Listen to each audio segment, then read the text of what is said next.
السلام الله عليكم قلب وناكسن كسر هذا برنامج كيني ويديمه وقلبت عن الكوه إنه ويدين عاد مهم واه سومالي دو بحي هالكان باقي كوه هيت مدة قلال سنة كهر مقالة مقدشنا وحيد مقالة جنعسي حتى استعمار كي كهر كون سجال بقول لحدا كي سومالي مركب حرمة قادتي إسكتك قبلة كوفر وقوي مقالة مقدشة وحي نقطي عاصمة ودن كالصومالية دولة دي إسحاقية ملتري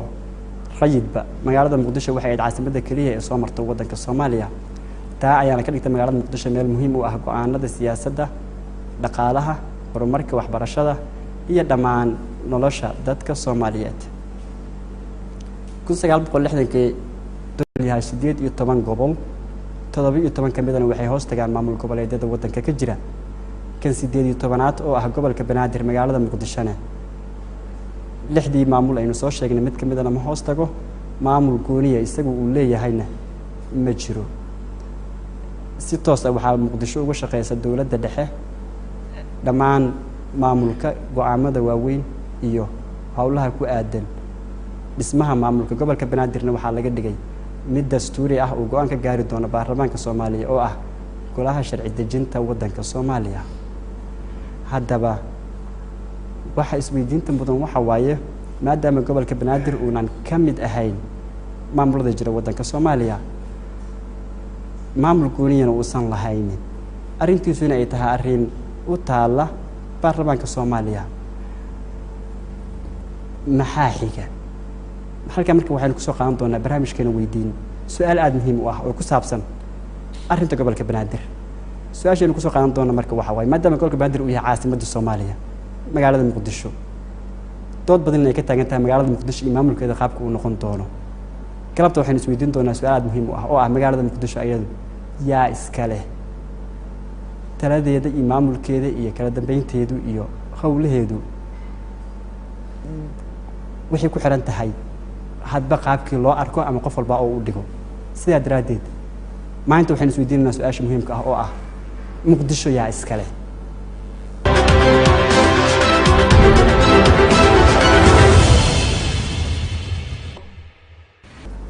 aynu salaabana barnaamijkeena weydiin su'aasha meesha taala waxa waaye Muqdisho yaa iskale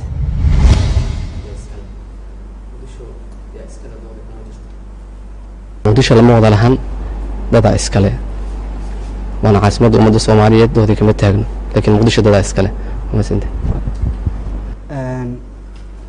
dada iskale Muqdisho waa la wada degan yahay Soomaaliya dhammaan degan ayadoo la wada degan ma haddana la kala leeyahay dad gooniye miyaa marti loogu yahay Muqdisho horta Soomaaliya way wada degan tahay gobol walba Soomaaliya ka tirsan waa la wada degan yahay waxaan u maleynaa Muqdisho Soomaaliya waxay xisaabsataa 1960kii wixii ka dambeeyay laakiin ka hor dad ku noolaa ka hor dad ay ahayd meesha ay ku dhaqmi jireen abka abdada ku sii noolaan jireen midalan Soomaaliyana inta badan sidii u wada nooshahay wax ma wada qaadato waxa suuragal ah gobolada Soomaaliyeed oo dhan waa la wada degan yahay waa sida saxda ah laakiin haddana waa la kala leeyahay oo qolo walba boqolaa meel lagu tiriyaa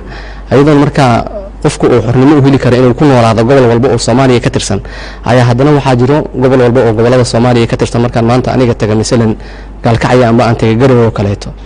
inay tahay dhul Soomaaliyeed aan ku noolaan karo iyo xornimada xaq aan u leeyahay laakiin aynan ahayn meesha aniga maanta amba aan kursi baarlamaani haday noqoto amba ay noqoto meel Soomaaliya ka wada dhaxayso aanan ugu noolaan karin marka ay imaato wax wada qaybsi laakiin aan ugu noolaan karaa haday jirto nolol marka Muqdisho waa inay dadku kala fahmaan Muqdisho cidii caasimad ahaanteeda ku wada noolaashadeeda cidna lagu ma haysto Muqdisho waa hooyada ummadda Soomaaliyeed oo martigelida laakiin waa in la ogaadaa dadka halka martigeliyay oo dadkaani dulqaadkooda lagu noolaa in xaqooda la ogaadaa meesha way ku jirtaa okay waa garanay oo ku soo noqon doona adiga waxa hadalka siina maxamed ma ku muuqataa adiga in Muqdisho la kala leeyahay waa loo baahan yahay in la hadlo oo Muqdisho yaa iskale su'aasha way jirtaa laakiin in ay dad sheegtaan oo dad gooni ah Muqdisho maanta dada iskale la dhaho dad loo tiiriyo aniga arintaas runaantii ma qabo sababtoo ah Muqdisho waxa la sheegaa kumanaan sano ka hor in la deganaa kumanaankaas sano ka hor dadka deganaa yay ahaayeen su'aala ka taagan dadka muqdisho eeriyadeeda degan maa deganaa mise dad yimid ayaa deganaa naftarkeeda waa su-aal meesha ku jirto marka walaalkay muqdisho wuxuu yidhi dad gooni ah ayaa marti looga yahay marka waxaan rabnaa dadka gooni ah oo martida looga yahay inuu noo sheego sababtoo ah waxaan naqaanaa muqdisho waxaa degan dadka soomaaliyeed oo dhan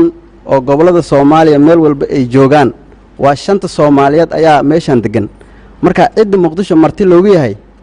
waa ani ma fahmi karo marka waa inuu isaga hoos u daadegaa oo wax badan nooga sharxa kadib aan ka jawaabi karnaa su-aasha noocaas ah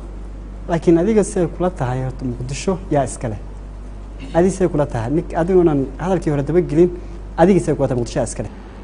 muqdisho waxaa iskale waa caasimo soomaaliyeed waaye haddii marba caasimo soomaaliyeed ay tahay dadka soomaaliyeed oo dhan way ka wada dhexaysaa marka cid gooni ah oo muqdisho ay leedahay ma jirto sidaan aaminsanahay dad badan oo soomaaliyeedna ay ila qabaan waxaa qabta waa loo sameeyay muqdisho cid gooni oo lamid Soomaaliya dhamay ka dhexaysaa ka warran gobollada kale ee waddanka gobollada Soomaaliya tusaale Kismaayo oo kale waa dad Soomaaliyeed degan dadaa u badan laakiin Soomaali oo dhan waa laga helaa gobollada mar walba cidaa u badan laakiin meeshan waa caasimadii waa hooyadii Soomaaliyeed waa meeshii dadkii dhan ay isugu yimaadeen waay marka Kismaayo iyo Baydhabo iyo Garowe iyo Muqdisho isku mid ma wada noqon karaan sababtoo ah Muqdisho haddii hal cid ay leedahay maanta sida ay u taalo uma ooli lahayn ciddaasaa aad difaacan lahayd ciddaasaa maamuli lahayd ciddaasaa maamul mar hore sidee u ooli lahayd in case haddii hal cid lahaan lahayd see muqdisho muuqaal ahaan see u ekaan lahayd waxay u ekaan lahayd haddii hal cid lahaan lahayd tuulo yar oo xeeb ah ay u ekaan lahayd sidaan aaminsannahay laakiin maanta waxay leedahay waddooyin waaweyn ay leedahay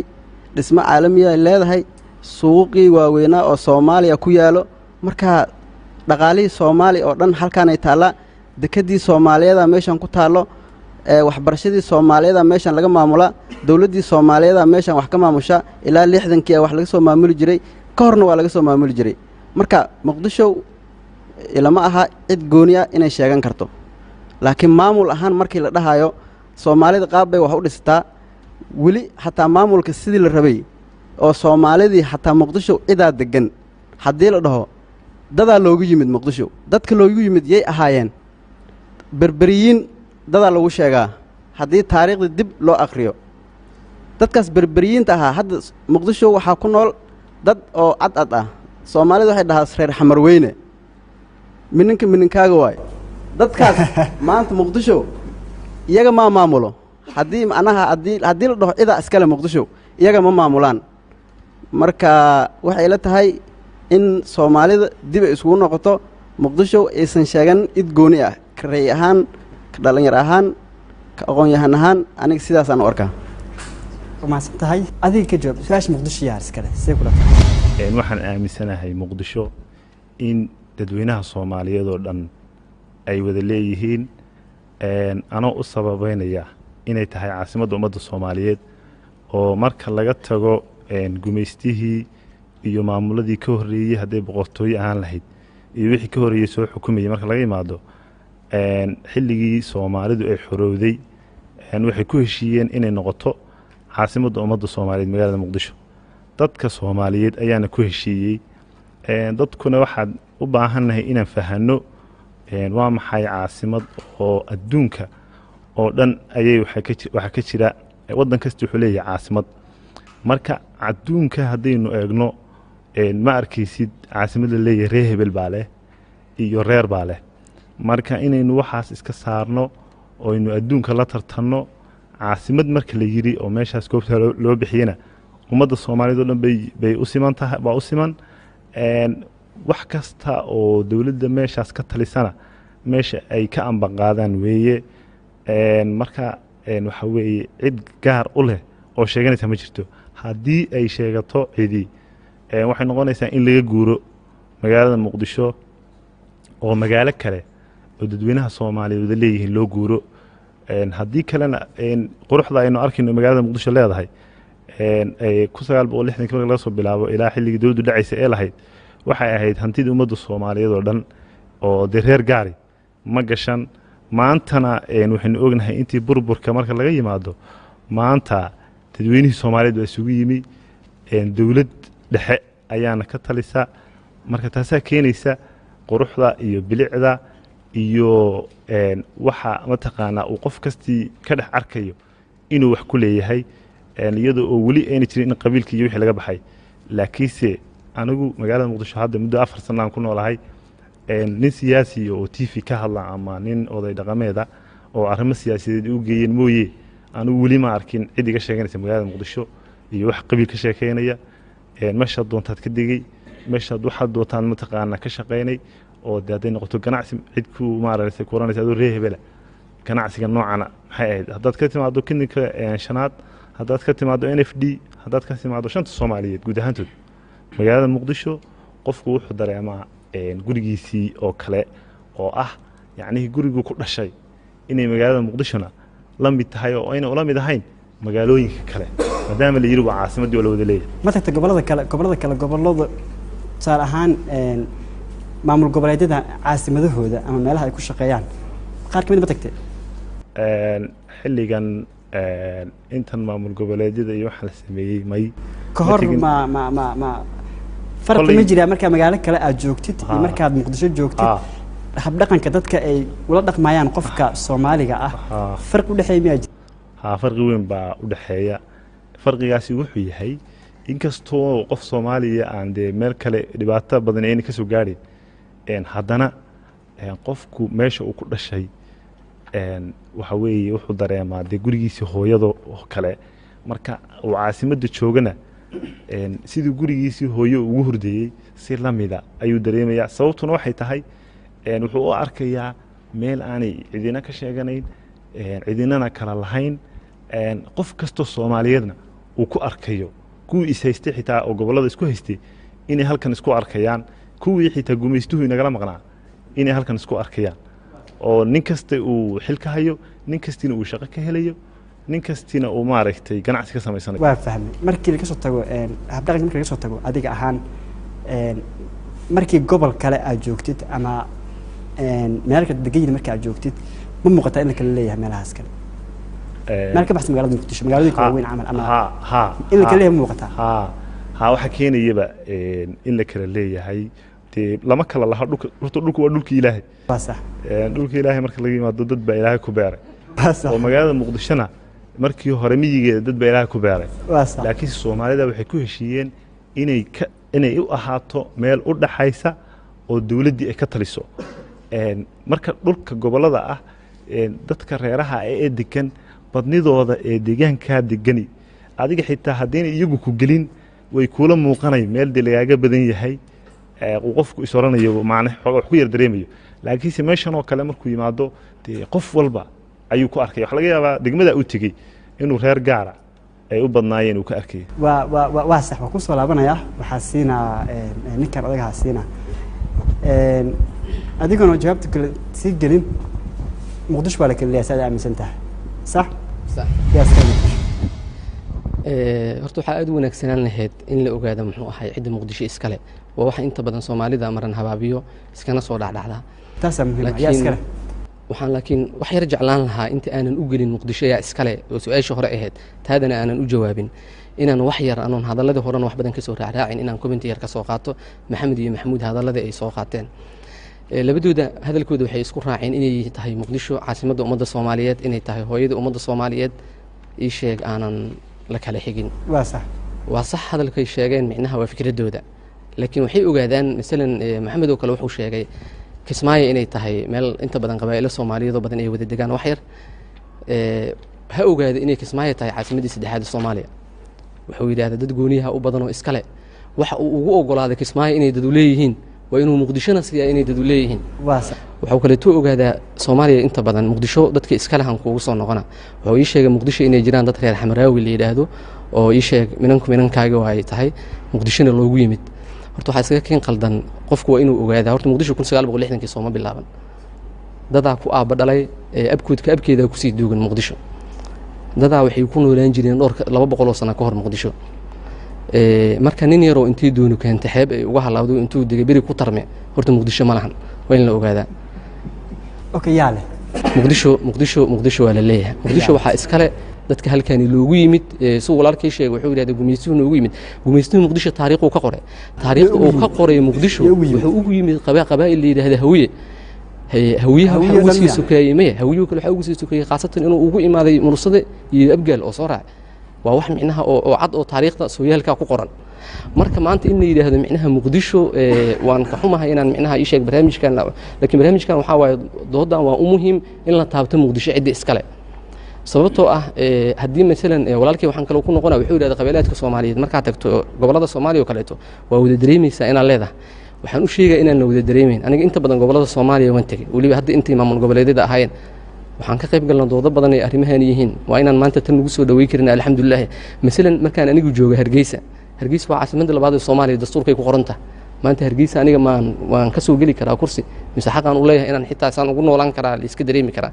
laakiin anagu maadaama ay tahay muqdisho caasimaddii la sheegtay dastuurka waxaa ku qoran oo laysku wada ogyahay caasimaddu inay berito guurayso haddii marka berito caasimadda haddii aad iga rarto aad ii ogoshahay inaan aniga caasimadda yeesho horta ma ii ogoshihiin inaan muqdisho leeyahay haddii berito caasimadda iga guurto waa fahmay waxaa dareemaya in lagu kala duwan yahay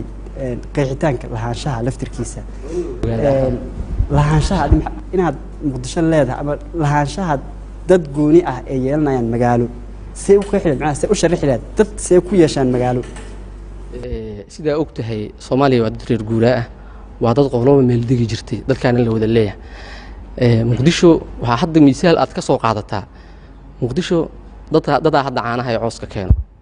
magaalana inta badan markii la qeexaa waxaa lagu qeexaa dadka reer guuraaga oo iska leh halkaasay ka soo muuqataa waxaa suuragala 1960 caasimadda muqdisho markii la bilaabayay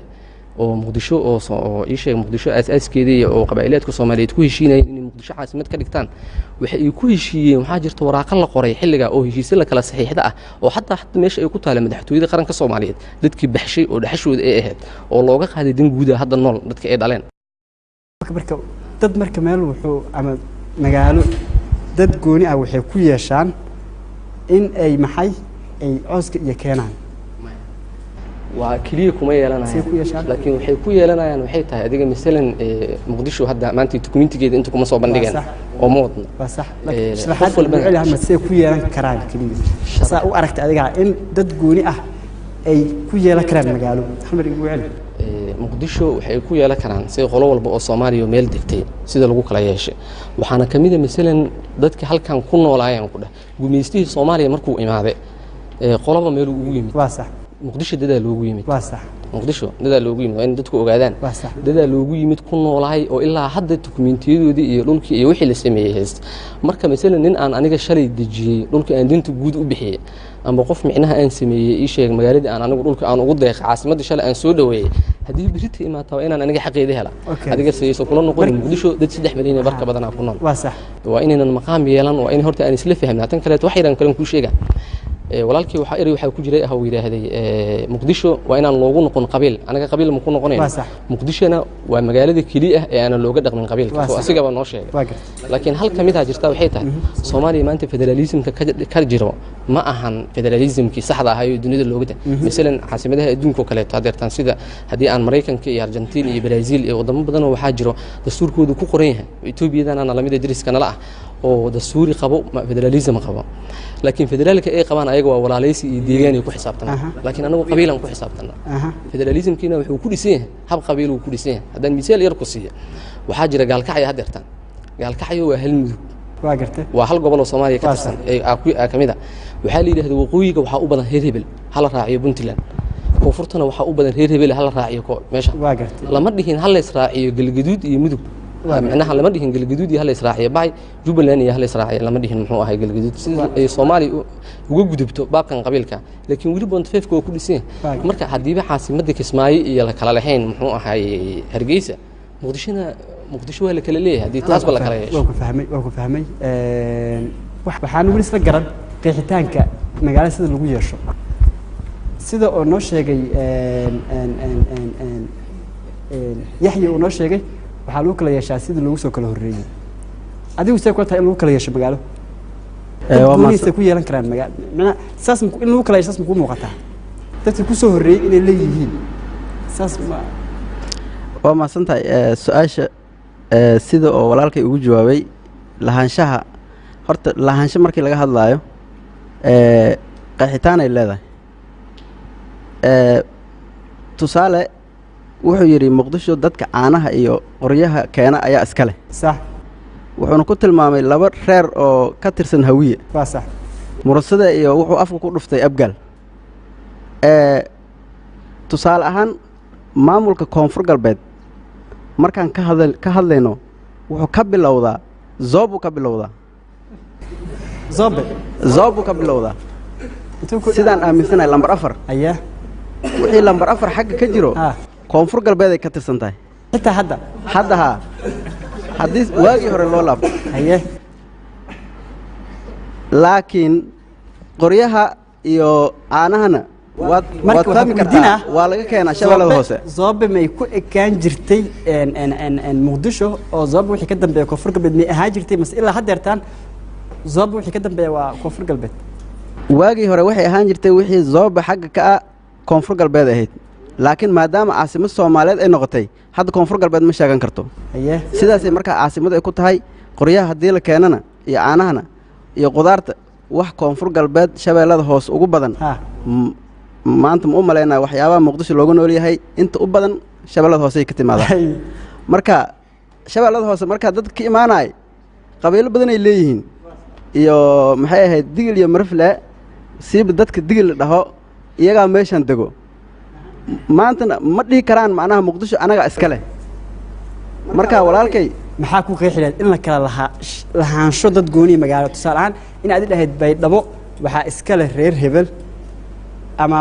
muqdisho ama kismaayo waxaa iska leh reer hebel si loo dhaho maxaa ku qeexileed lahaansho dad gooni ah mucayan ah kriteeriyada ama qaabka ama see ku yeelan karaan dhul see magacaas u qaadan karaan tusaale ahaan ninkan wuxuu yidhi muqdisho inagaa iska leh isagoo ku justify garaya ama isku dayay inuu sabab uga dhigo waa uga soo horreeyay dadka kale adigu ma kula tahay in dhul lagu ama magaalo qolihii ugu soo horreeyay inay leeyihiin magaalada markii laga hadlaayo dadna waxay degaan deegaankay degaan dadna magaaladay degan yihiin tusaale ahaan magaalada baydhabo waxaa degan dad badanaa degan oo u badan reer koonfur galbeed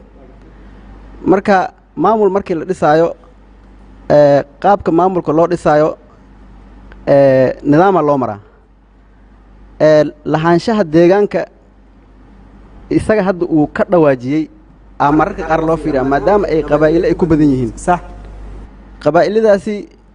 laga dhigaa guddoomiye laga dhigaa waaxooyinka loo kala qaybiyaa marka dadna way la degan yihiinoo meeshii degan yihiin waana laga qaybgeliyaa muqdisho hadda tusaale ahaan maamulada la dhisaayo soomaalidan maadaama hadda caasimadda waa iska leenahay laakiin ilaa hadda macnaha caasimaddii annagaa la rabno laakiin ma aha annagaa la jecel markii maamulka la dhisaayo si siman looma dhiso xaqiiqda markii loo hadlo macnaha waxaan rabnaa wax aniga nagu jiro inaan sheegno maxaa ka aaminsan tahay adigu muqdisho waxaa kugu jiro wax muhiimka adiga maxaa ka aaminsan tahay horta waxaan ka aaminsanahay caasimadda soomaaliya inay tahay 60kii laga dhigay maadaama dowladdii soomaaliyeed dastuurka lagu wareersan yahay mar lagu qoray 60kii iyo way nagu waaleen odayaasha dastuurkaas maadaama ay ku qoran tahay caasimaddii soomaaliya ay tahay waxyaabahan dhaqaalaha oo ilaha dhaqaalaha soomaaliya ay hesho badanaa muqdishoa looga deeqaa laamiyaa la dhisay turkiyaa dhisay muqdishoa lagu dhisay baydhabo laami looma dhisin garow laami looma dhisin kismaayo laami looma dhisin laamiga la dhisay abgaal maa loo dhisay waxaa loo dhisay caasimadda soomaaliya loo dhisay dhaqaalaha ninka milyaneerka degan koonfur galbeed meeshana lagu cashuuraa dhaqaalahaasna koonfur galbeed ayuu ka yimid marka suu ku dhihi karaa qof mase dad koox yar muqdisho anagaa iska leh usoo laabto waa kuu soo noqonaa waa mahadsan tahay muqdisho yaa iska leh aniga waxaan aaminsanahay fikradda ah soomaaliya waxay ka kooban tahay 18 gobol sida caadiga marka intaan la gaarin caasimad in laga dhigo muqdisho ka hor way jirtay sida caadiga magaalada muqdisho waxay taariikhdu qortaa sanad qarnigii afraad inay soo bilaabatay ilaa ka hor dad baa ku dhaqnaay waxay ahayd magaalo ganacsi oo loo soo dadka ku dhaqan waxay dad deegaanka degan oo la og yahay oo aan aaminsanay sida caadiga Soomaaligu waxaa jira wax la yiraahdo qabyaalad iyo qabiil qabyaaladda kama hadlayno laakiin qabiil ahaan marka la yiraahdo dad deegaanka degan oo muqdisho loogu yimid meel kasta oo la tago dad baa loogu tagaa muqdisho dad baa loogu yimid dadka loogu yimiday saaxiibka ayaa ka dhawaajiyay waa dadka la yiraahdo hawiya muqdisho degan oo loogu yimiday waxa loo kala badnaa oo loo sii kala badnaa karaa laakiin muqdisho hawiya ayaa loogu yimiday dadkaas waa dadka deegaanka waa dadka ifan waxaa leeyahay dad la yiraahdo cadaan baa jiro oo degan dadkaas cadaanka la yiraahdo markii jinsiyad la tirsado waxaa laga yaabaa inay meelo kala galaan dad beershaana baa jiro carabaa jirto yamana meel jirto laakiin markii la abtirsado dadkaas meesha waa lagu soo eega lagu soo dhaweeyay oo dad bay meesha ugu imaadeen cawska iyo caanaha la keeno cawska yaa la siinayay dadka haddii la keeno waxa cunaa la rabaa sooma dadka carabta ha imaada ma cawska ma eri wateen xoolo ma wateen waa maya cawska dad aan eri baa la cunaya eriga cunaya dadka iskala hayaa muqdisho iskale wagaas dad ku noolaay dad baa ku noolaha oo loogu yimid ma fahmaysaa marka ana kelimada dadkaas marka qabaa muqdisho waa la kala leeyahay waxaan laakiin rabaa in saddex qodob aan kala saarno saddex qodob aan kala saarno waxay tahay waxaa jirto wax la yiraahdo xuquuqda siyaasiga waxaa jirto xuquuqda bulshada iyo xuquuqda dhaqaalaha xuquuqda siyaasiga muqdisho laguma sino xuquuqda dhaqaalaha dad baa yimiday daara dheer ku dhisteen way maal gashadeen dhaqaalaha dad baa macnaha waa la wada beertay tan bulshada public service kana waa loo sameeyaa laakiin xuquuqda siyaasiga dad baa iskale maadaama aan Soomaaliya hadda ay qaadatay nidaamka federalismka nooc doon ha noqdee oo ku salaysan Bounty 5 gobolka Banaadir waxay xaq u yeelanayaan siyaasiga xuquuqda siyaasiga gobolka Banaadir inay dadka deegaanka inay xaq u yeeshaan because waxaa jirto metelaad representative marka anigu aan rabo inaan deegaan ka soo galo dadka Banaadir deegaan meel kala degan xagee bay ka soo galayaan marka rabo inaan anigu meel kala ma degaan dilkan dadka uu noo sheegay sida qiyaasayo Hirshabeelle iyo Galmudug ayaga deegaan dana qaldaneen si fiican wali meel kala degaan jiraan laakiin dad waxaa jira meel kale aan degin dadka meesha aan kala digin jiraan nina uu saddex gobol dego caasimadna oo simanha uu yiraahdo ma jirto fayr ma markaas cadaalad ma jirto marka waxaan ku qasbanahay ninkaas inuu xaq u yeesho inuu deegaankaas uu degan oo ka soo galo mintalad uu ka helo see lagu yeeshaa magaalo qaab marka ay magaalo kale marka dhigaysid maxaa ku bees gareys maxaa u eegtay si aad u yeelatay magaaladaas sida caadiga Soomaalidu waa dad reer guuraa origin ahaan meel kasto oo maanta magaalo ah maalin bay ahayd meel geed ku yaalo siyaasiga muqdisho laguma sino xuquuqda dhaqaalaha dad baa yimiday daara dheer ku dhisteen way maal gashadeen dhaqaalaha dad baa macnaha waa la wada beertay tan bulshada public service kana waa loo sameeyaa laakiin xuquuqda siyaasiga dad baa iskale maadaama aan Soomaaliya hadda ay qaadatay nidaamka federalismka nooc doon ha noqdee oo ku salaysan Bounty 5 gobolka Banaadir waxay xaq u yeelanayaan siyaasiga xuquuqda siyaasiga gobolka Banaadir inay dadka deegaanka inay xaq u yeeshaan because waxaa jirto metelaad representative marka anigu aan rabo inaan deegaan ka soo galo dadka Banaadir deegaan meel kala degan xagee bay ka soo galayaan marka rabo inaan anigu meel kala ma degaan dilkan dadka uu noo sheegay sida qiyaasayo Hirshabeelle iyo Galmudug ayaga deegaan dana qaldaneen si fiican wali meel kala degaan jiraan laakiin dad waxaa jira meel kale aan degin dadka meesha aan kala digin jiraan nina uu saddex gobol dego caasimadna oo simanha uu yiraahdo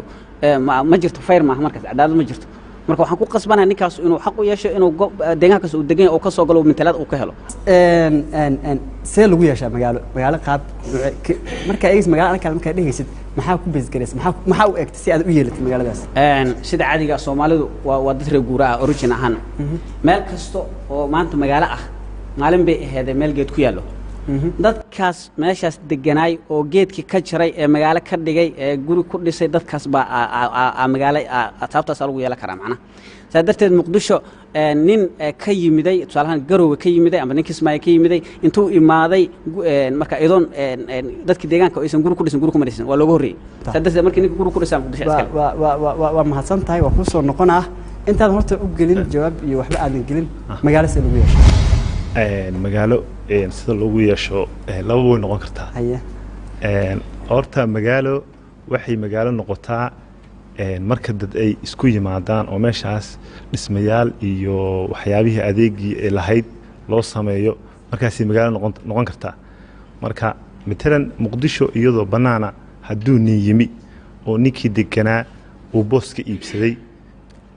ama uu soo degay uu raalli ka noqday inuu soo dego matalan dhulka marka koowaad inaynu faahno dhulka ilaahay baa leh marka labaadna dadka ilaahay uu ku beeray sida gobolada kale way manaafacaadsanayaan gobolada kale ilaahay leh ha dhulka dhan ma sheegaya dhulka dhan meel kasta ma sheegaya marka matalan tusaale muqdisho ka hadlayna dhulka kale hadda ka hadlayna caasimadda ka hadlayna caasimadda matalan nin baa deganaa beere u ahayd nin baa yimi dooni wata adigu suu doono ay ku heshiiyeen ama ha u ogolaado inuu digo ama ha ka iibsado ninkaasi maalintaas uu yeeshay meeshaas horta taas inaynu ogaano oo inaynu iskaga dheganaan miyigan reer baa iska lahaa taas waa mid oo dadka cadcadka ay xamarweyn xadaaradii leedahay iyo shingaani waynu ognahay waana inaynu u qirnaa daaraha ay leeyihiin iyaga iska leh oo maanta goof reer leeyihiin maaha ta kale magaalo sida lagu yeesho waxay noqonaysaa ninkaa yimi ee magaaleeyey magaalada uu leeyahay wuxuu ka leeyahay ninka kale ee deegaanka degan ee magaalada isna mataqaana caanaha siduu sheegay keena ama cawska keena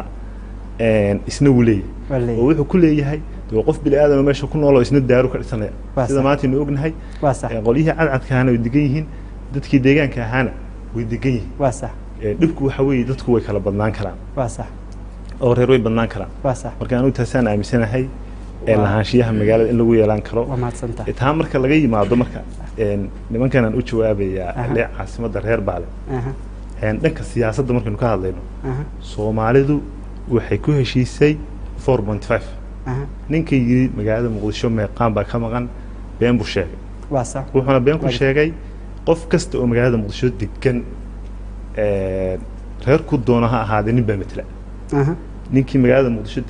deganaa qaar bay dhabay u doonteen xildhibaannimadoodii ile 4.5 baa lagu heshiiyey Soomaaliya ku heshiisay adduunka baarlamaanka marka mataqaana la soo dooranayo ama heer degmo oo maaragtay la leeyahay degmadaasi 3 xildhibaan ay yeelanaysa baa lagu soo doortaa ama in tira lagu xadidiyo oo la dhaho magaalada muqdisho kale 3 milyan ba ku nool 100,000 oo qofba hal xildhibaan baa ku soo aadaya waa tusaale marka Soomaalidu weli kama heshiin dadka Soomaaliyeedna weli lama tirin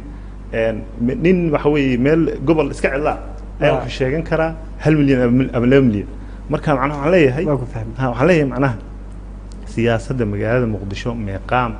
ka maqan ma jiro leeyahay 4.5 muqaamka u soo laaban isaga dhanba u soo laaban macnaha siyaasadda ka dhawaajin waa u soo laaban hamra u soo laaban waa hawl kale waaye marka caasimadda wax ku soo gabagabeynayna Soomaalidu iyada waxay ku heshiisay 1960 in caasimaddu noqoto Abgaal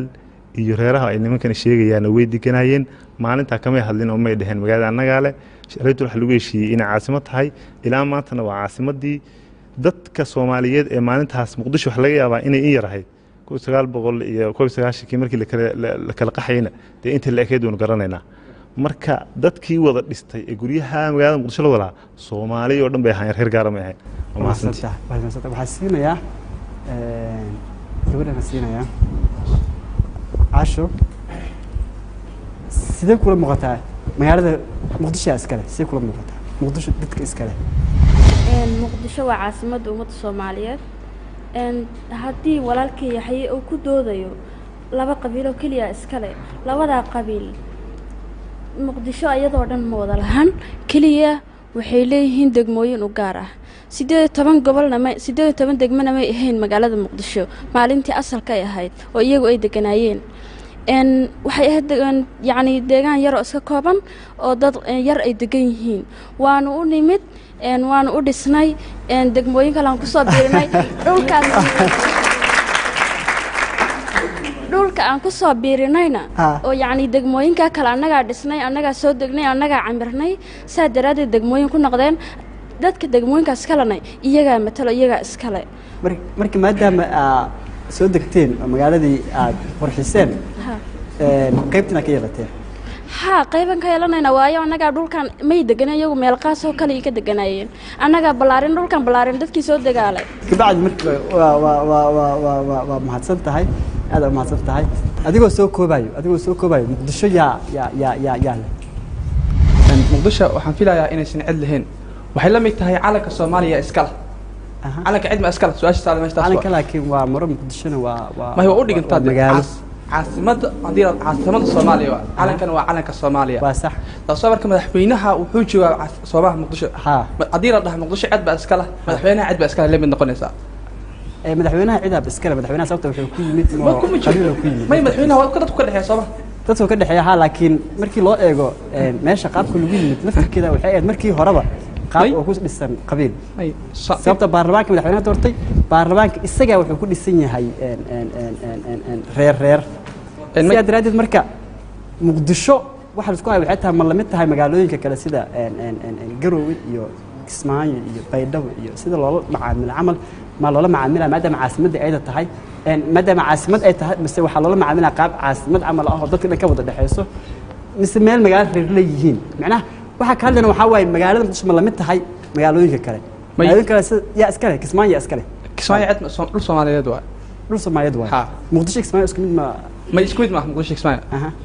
muqdisho waa caasimada Soomaaliya sax Kismaayo waa gobol kamid ah gobolada degmo kamid ah degmooyinka Soomaaliya ma loo sameeyaa Kismaayo Kismaayo loo sameeyay waa loo sameeyaa sidaas tilada muqdisho loo sameeyaa may laakiin muqdisho iyo Kismaayo waxay isku mid dhigi kareen muqdisho waxay la mid tahay waxa ku nool madaxdii dalka ugu sareysay waa dawladda waa central government waa dhexe marka saadarteed muqdisho waxay Kismaayo loo sameeyaan keenay muqdisho waxa ku nool madaxdii qaranka waxa jira maalgashada haday la maalgashana muqdisho la maalgeliya taas way ma ahan marka muqdisho in la mar dhigi Kismaayo okay hal su'aal haddii ku weydiiyo si kale tusaale ahaan ka soo qaad Garowe camal maamulka ka jira sax maamulka ka jira wuxuu hoos tagaa maamul ay ayaga doorteen oo madaxweyne maamul goboleed ah sax ku eg ka bacdi maamulkaas wuxuu ku xiran yahay dowladda dhexe federaalka ku xiran yahay sidaa daraaddeed dadka degan Garowe waxay u madax bannaan yihiin dhammaan waxyaabaha ku saabsan horumarka gobolkaas ama dhammaan wixii Puntland waxay madax bannaan tahay horumarkooda in uu go'aan ka gaaraan ka maamul ahaan waxa kale marka waxa waaye sidaas si la mid ah maadaama maamulkaas uu ka madax bannaan yahay waxyaabo badan oo uga baahnayn dawladda dhexe muqdisho sidaas si la mid ah maamul kaligeed ah go'aanadooda masiiriga qaataan wixii dhaqaalaha muqdisho ka soo baxa iyaga ay u taliyaan siyaasadii iyo qaabkii muqdisho ama banaadir lagu jahayn lahaa amnigiisa wixiisa dhan ayaga ay yeeshaan laakiin ay hoos tagaan dawladda dhexe sidaas waxa laga hadlaa marka waxaa waaye noocaas camal u shaqayn karaa oo banaadir dad inta reer yeeshaan sida Puntland qof sida saxda waxa madax ka noqdo maamulka meesha haayo dadkii u dhashay deegaankaas dadka reer banaadir camal anaga iskala intay dhahaan iyaguna go'aanadooda iyo howlahooda marka ma ku muuqataa in ay gooni u yeeshaan horta waxyaraan ka dhaxgala waxa jira in anaga waxaan qaadanay wax loo yaqaan federaalka Soomaaliya ma qaadanin waa wax lagu dad yar ay heshiin ku heshiiyeen oo masaxa laga raadiyo waa sax maahan cod dad Soomaaliya laga qaadayo ku qanacsan yihiin adiga shakhsi ahaan adiga maanta siyaasad maaha anaga waxaan nahay dhamaanteed dad marka waa ku soo wada suuqa aan ku soo ka hadalna adiga taada aniga tiidahana ka hadla marka markii federaal la dhahay Soomaaliya waxa adduunku waxa la sameeyaa caasimadaha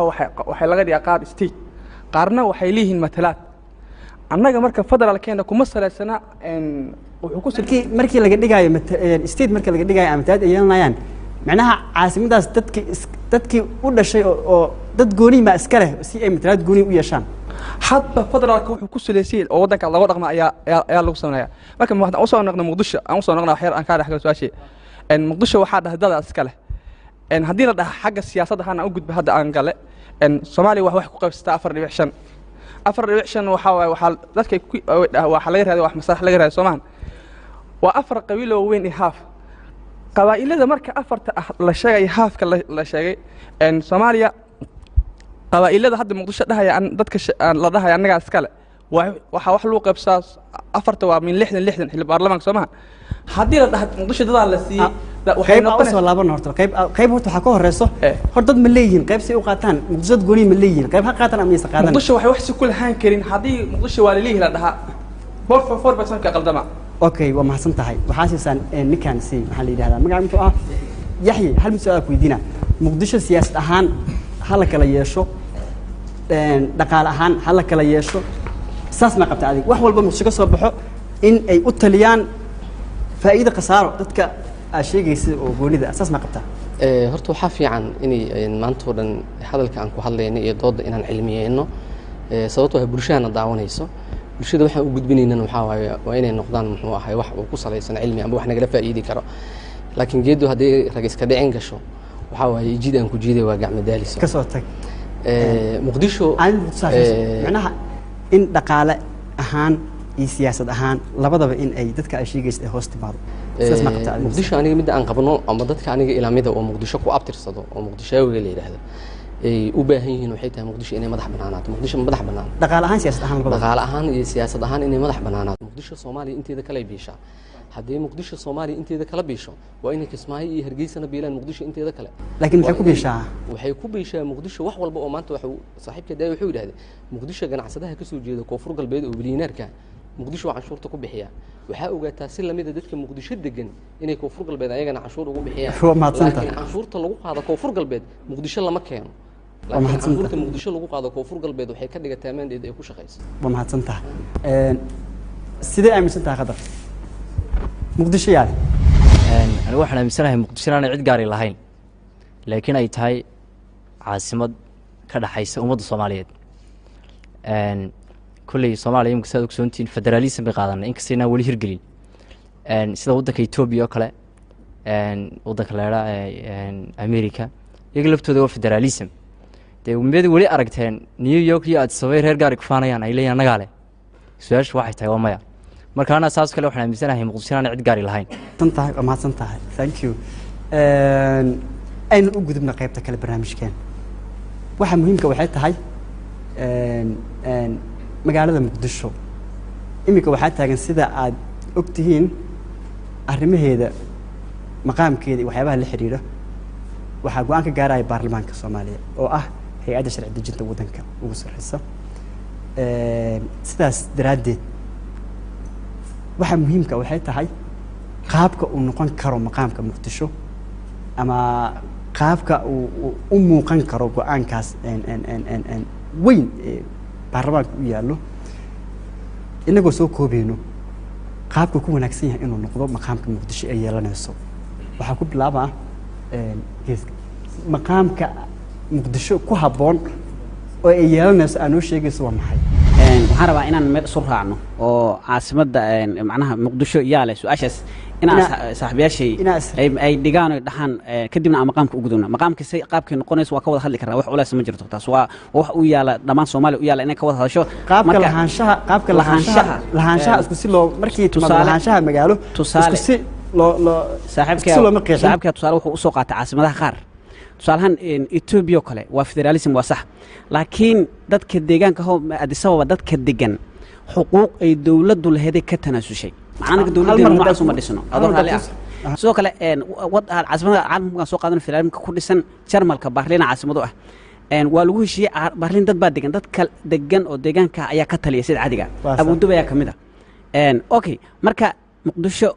dadka dabaqa ku dhisay iyo dadka degan dhamaan waa la isku haysto in qofka dhaqaalihiisa yeelaan inuu laakiin waxa la isku xisaataa yaa rasmi u leh oo macnaha carrada iska leh la isku wax ku dhisan carrada yaa iska leh waxay dadka taagneen dadka muqdisho inta caasimad noqon ka hor dad inay deganaayeen wax hadda dadka ma taagno laakiin waxa waxay tahay sifood degmooyin gaar ahaan dhisan gabadha markay degmada ay ballaarinaysa gabadha dhul ma sidaan moogta ma way degta kaliya marka muqdisho deegaan ahaan dad baa iska leh carrada dad baa iska leh waa sax laakiin xuquuqda lagu wada dhistay waa la leeyahay maqaamkii noqonaysana dadka waxaan ka wada hadli waa ka heshiin karnaa inay caasimada muqdisho tahana dood kama taagno waa sax baadama caasimada is dood ka taagneen lahaanshahane hadba waxay ku xiran tahay qeexitaanka ama sharaxaadda la saaro xitaa dadkan ama fikirkaas soo horjeedo midna ma ku jiro ku dhahayo muqdisho lama deganaa jirin laakiin in wax la yeesho qaabka loo sharaxayo yaa loo kala duwan yahay maana meesha in deganaa jiray dad deganaa jireen wax dood ma ka taagno laakiin qaabka wax lagu yeesho yaa waxay u baahan tahay in asku si loo aqoonin macnaha qofna wuxuu qabaa inuu ku soo horeeyay isaga uu leeyahay qof kalena wuxuu qabaa in 60kii dastuurka maadaama lagu qoray in caasimad ay tahay qof kastana uu maxay ka qayb qaatay dhismaheeda in la wada yeeshay sidaa darteed marka waxaa lagu kala duwan yahay qaabka lahaanshaha loo sharaxayo usoo laaba su-aasha kale maqaam noocee ah ama xuquuq noocee ah muqdisho ay ku habboon tahay inay yeelato waa mahadsan tahay sida caadiga Soomaalidu waxay leedahay nidaam leeyahay federalism 17 gobol oo kale laba iyo wax ka badan la soo raacsiiyay waxaa loo aqoonsaday state inay yihiin state macnaheedu waxa weeyaan inuu deegaankaas uu madax banaado dawlad governor ayagu markaas halkaas ka taliya maamul ahaan inay yeeshaan baasax banaadir gobolka banaadir waa la wada degan yahay dad badan degan sida caadiga laakiin waxaa ku maqan xuquuq waxaa ku taala airport iyo dekedda Muqdisho ku taala canshuur badan ka soo baxda baasax canshuurta ka soo baxda 15% ayaa 4 milyan oo degan oo xuquuq leh uga maqan tahay nin Garowe Kismaayo degan oo leh dekeda leh oo dekedooda canshuur iyo markaas gaar u soo qaata ayaa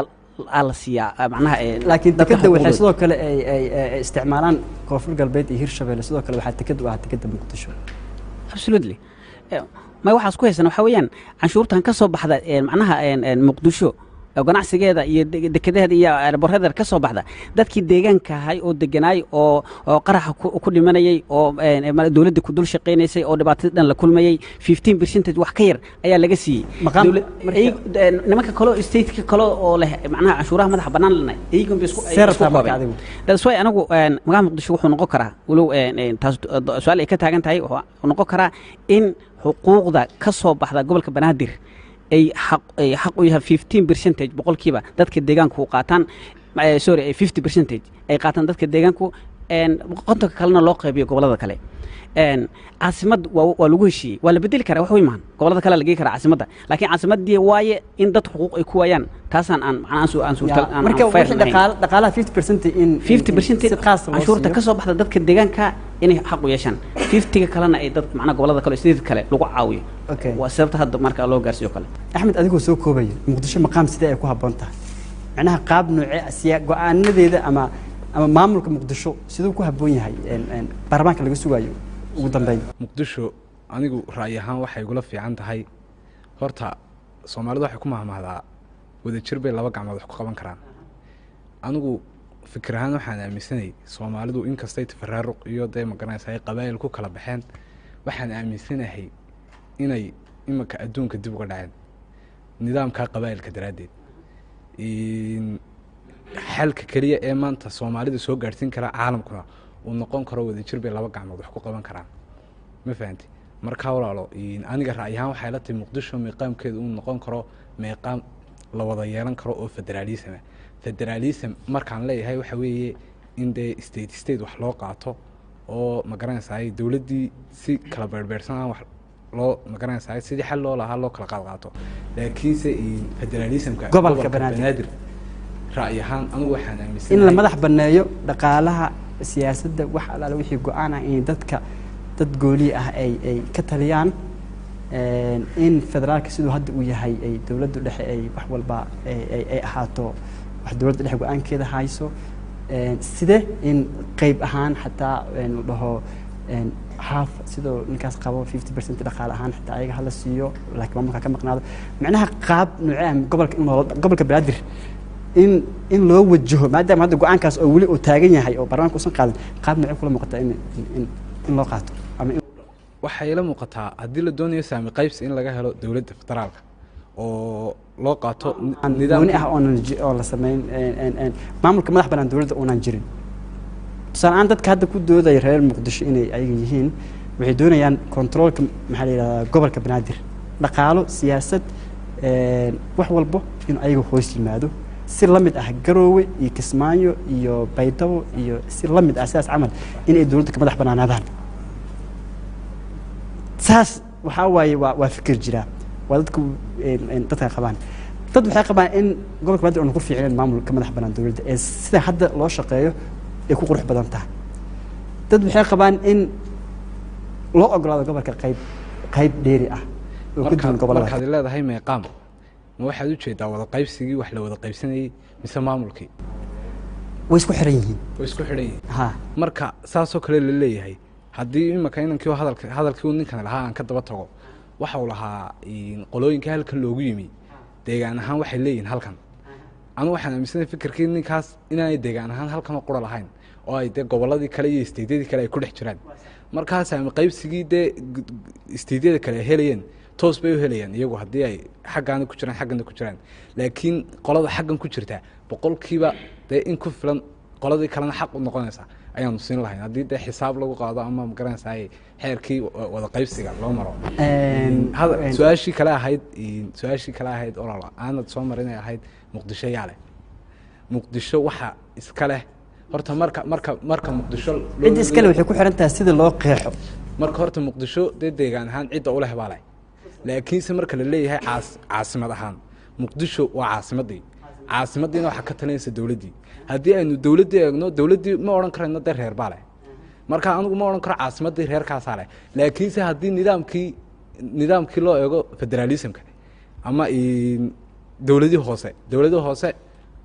dowladda federaalku ma laha laakiinse nidaamkii dowladaha hoose marka loo eego xaq waxa u leh qolooyinkaa uu sheegay ayaa xaq u leh inay ku qaataan xuquuqdii siyaasiga laakiinse maamul ahaan dowladda federaalka ka talinaysa waa ku fahmay muqdisho maqaam nocee u baahan tahay waqtigan waan ahaaya qaabka jeclaan muqdisho qaabkay u baahan tahay in maqaamka magaalada muqdisho horta waa arrin adag ayada dhanna waxaa ay ku dhalatay dadka maahan markii golaha hoose la dhisayey markii golaha sare la dhisayey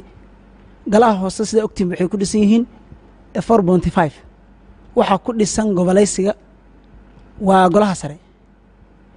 markii la yidhi hala siiyo sidii lagu miisaamo dabcan 4.5 yaa laga fiirsho macnaha 54 xubnood oo laga dhex arkayo baarlamaanka laga fiiriyey oo yihiin baa lagu fiiriyey Puntland 12 in la siiyey iyo Somaliland gobollada kalena la siiyey min 8 intaas baan la soconay markaas baa la isweydiiyey maqaamka magaalada muqdisho maqaamka magaalada muqdisho runtii caasimad kasta adduunka ka tirsan dad baa ka soo baxo dad bay doortaan dad aana maamulo dadka maamulaayo waxay u dhasheen magaalada ayay ka soo baxeen dadka dooranaya magaaladay degan yihiin magaaladay ku dhasheen magaaladay ku farcameen magaaladay ka ganacsadaan in la siiyo runtii maamul ayaka u gaar ah oo la yidhaahdo maamulkaas ha la siiyo dhallinyarada waxbaa isaga qaldan dowladda federaalka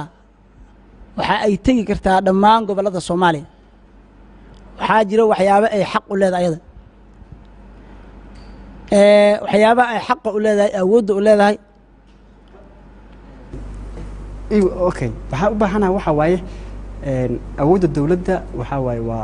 waa qeexantaa waa sax wax walbana samayn kartaa waxaa u baahanaha waxaa waaye muqdisho maqaamka aan uga baahannahay ee muqdisho ay ku habboon tahay in aan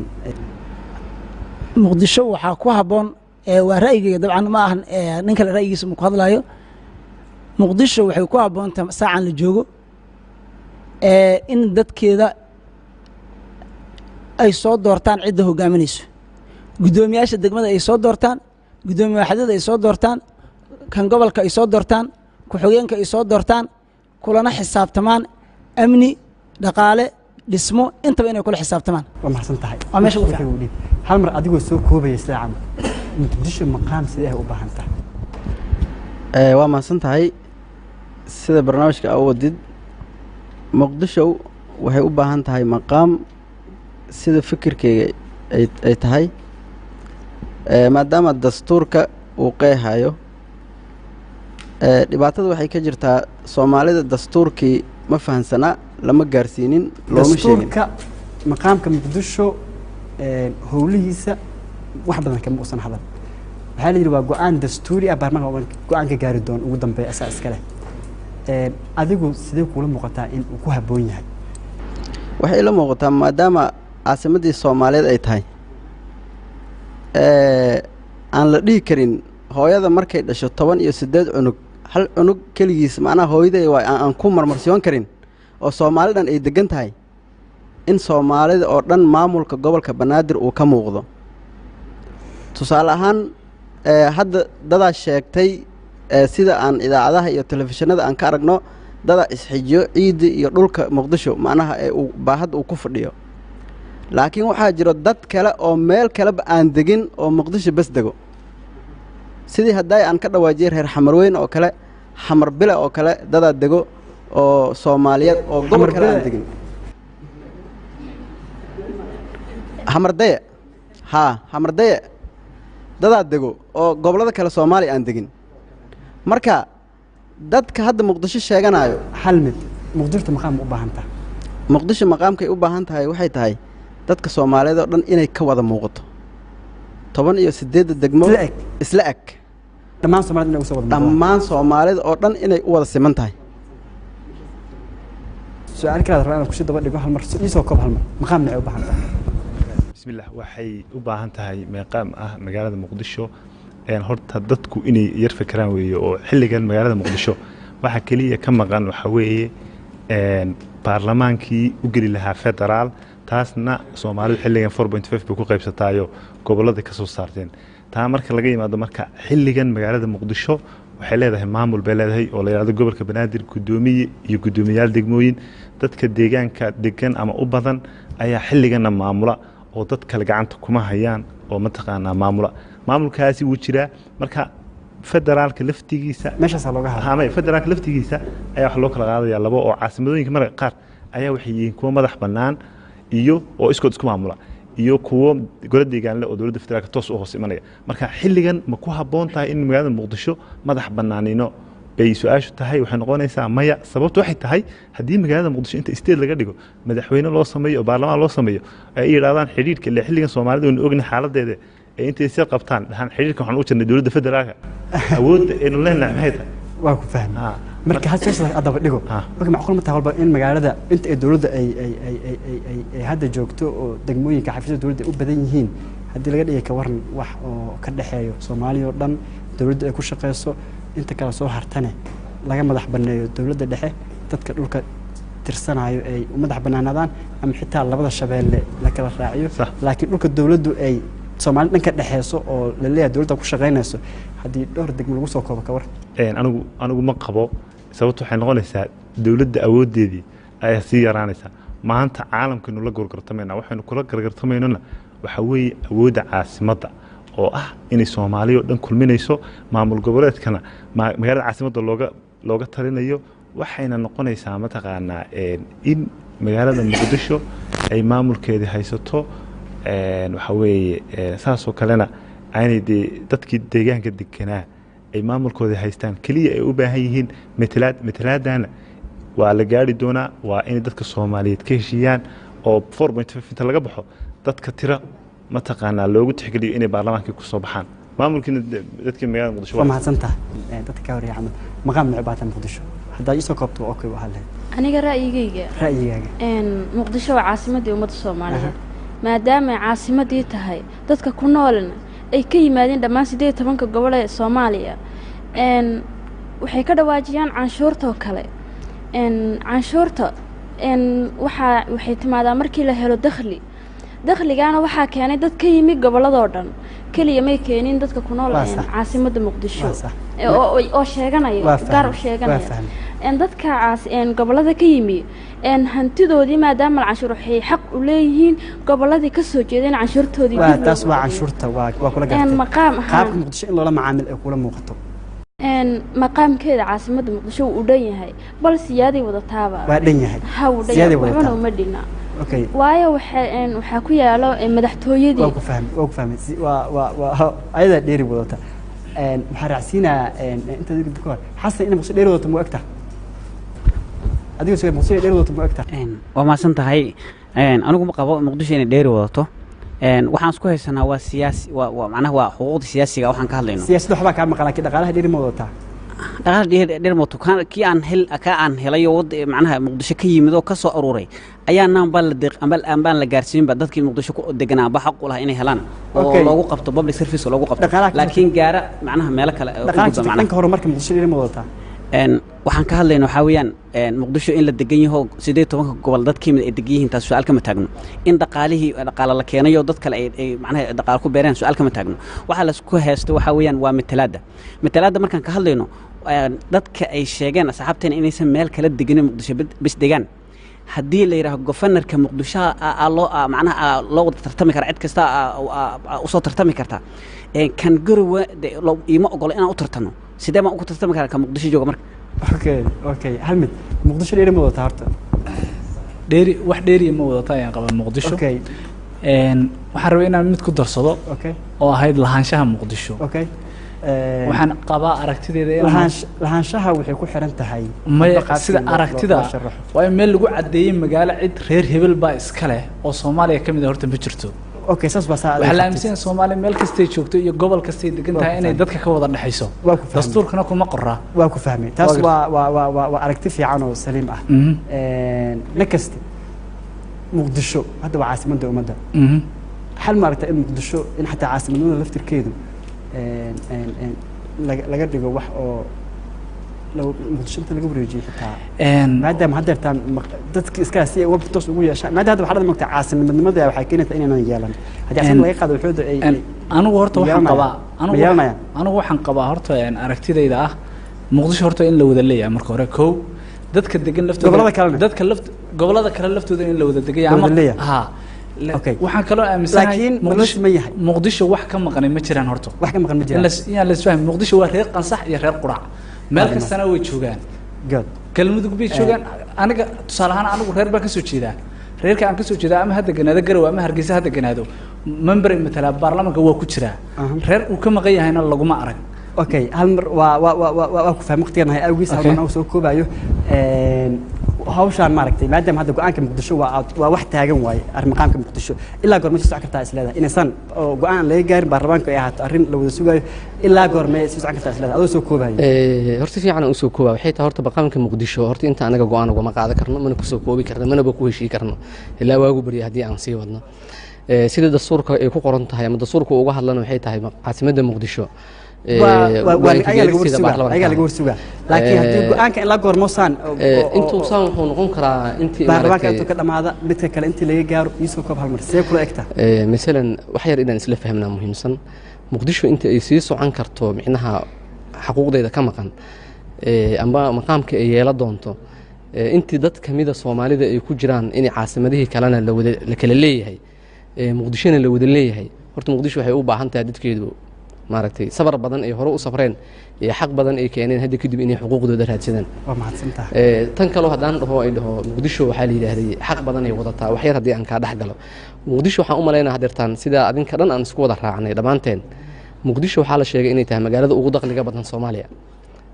sidoo doonaha ku soo galo waxaa suuragal ah gudoomiyihii hadda Taabid Cabdi Maxamed oo xilka laga qaaday wuxuu ku doodayay muqdisho war waxaa gobolka Banaadir miisaaniyadda ay dekada iyo muqdisho ay ka qaataan eelaboorka waa 15% war 20 hanoo la gaarsiiyo 25 hanoo gaarsiiyo micnaha waxaan kaaga hadlaa war dadkii deegaanka waxay ku tug war dhaqaalihi anaga sameynayna dhibka anagu nagu dhacay dawladda dhibaatadeedii wixii anaga sameynayna haday sabar noqoto anaga u sabarnay war 20 wal maxnuu la gaarsiiyo marka waxay noqonaysaa hadii muqdisho dadkeedii 15 uma sii adkaysan doonaan aad iyo aad waxay noqonaysaa inay muqdisho 100% xaqeeda raadsadaan insha Allah aad iyo aad u mahadsan tahay halkaasna waxaan ugu dhamaada barnaamijkeennii maanta barnaamijkeennii doodayna halkaas ugu dhamaata su'aasheenii maanta ahayd muqdisho yaa iska leh inta midkan ku xigo ama barnaamij midkan lamida dib ugu kulmi doono sidaa iyo nabadgelyo